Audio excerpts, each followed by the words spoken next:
এটা সত্যি আমাদের কাছে দুর্ভাগ্যজনক বিষয় যে এখনকার ছাত্র সমাজ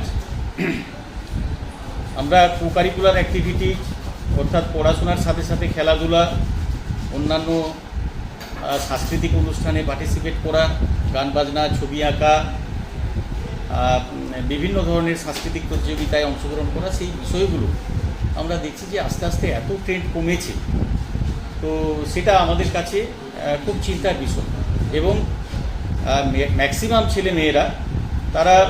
6-এ 7-এ পড়ার পরেই বাড়ির মোবাইল নিয়ে তারা বাবা মায়ের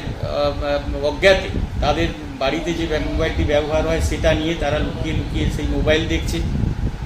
গান শুনছে, বিভিন্ন ধরনের ছবি দেখছে, যেগুলো যুব সমাজকে একেবারে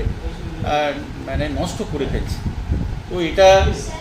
আমি শিক্ষা কর্মাধ্যক্ষ হিসাবে আমি আবেদন করব সমস্ত গার্ডিয়ানদের কাছে যে একেবারে ক্লাস 10 পর্যন্ত কোনো ছেলে মেয়ে যাতে মোবাইলটা না, বিশেষ করে অ্যান্ড্রয়েড সেট, সেটা না ব্যবহার করতে পারে, সেটার জন্য সবাইকে রিকোয়েস্ট করব লক্ষ্য নজর রাখতে হবে বাচ্চাদের ক্ষেত্রে, এবং স্কুল কলেজের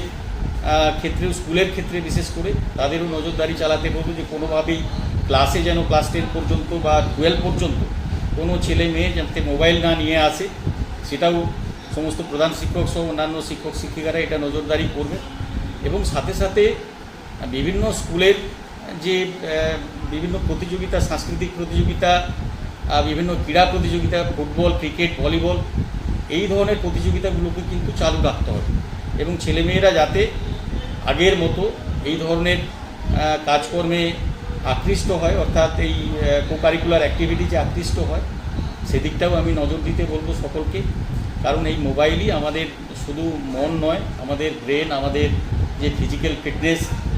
আমাদের যে গ্রোথ, সেগুলো সবই নষ্ট করছে। এবং ইনোভেটিভ কিছু ক্রিয়েশান বা নতুন নতুন কিছু সৃষ্টির যে প্রচেষ্টা, সেগুলো ব্যাহত হচ্ছে শুধুমাত্র মোবাইলেই কনসেন্ট্রেট করার ফলে। বাচ্চাদের যে ভবিষ্যৎ, সেটা কিন্তু নষ্ট হচ্ছে।